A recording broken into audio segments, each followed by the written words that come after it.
बिस्मिल्लाहिर्रहमानिर्रहीम। हदीस नबवी।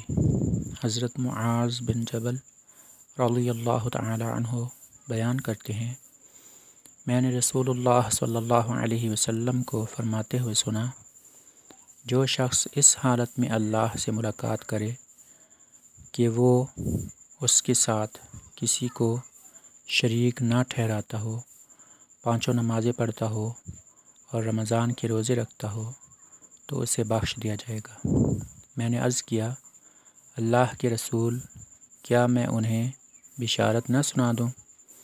आपने फरमाया, उन्हें छोड़ दो ताकि वो अमल करते रहें।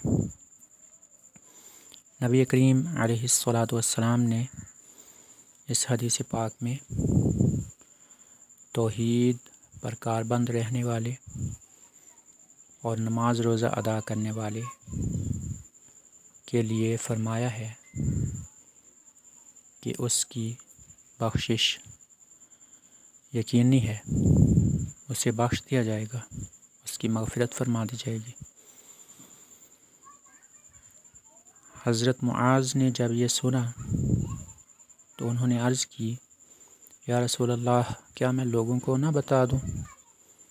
उन्हें खुशी होगी कि इन आमाल के साथ उन्हें बख्श दिया जाएगा।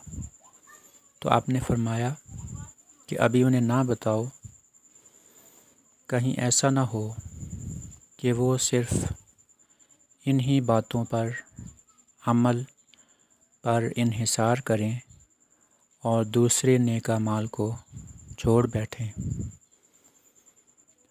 तो इस हदीस पाक में जो सबसे पहला अमल बताया गया है, निजात का ज़रिया बनने वाला, वो अल्लाह की तौहीद का इकरार और उसकी दिल से तस्दीक है।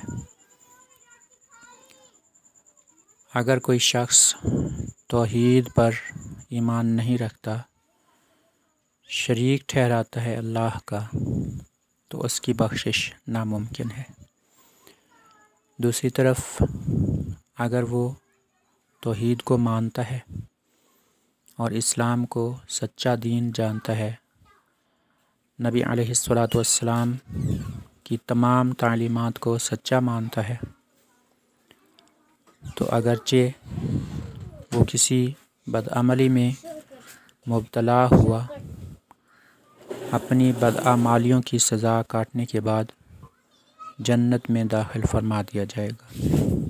अल्लाह पाक हमें शिर्क से बचते रहने की तौफ़ीक़ अता फ़रमाए। आमीन।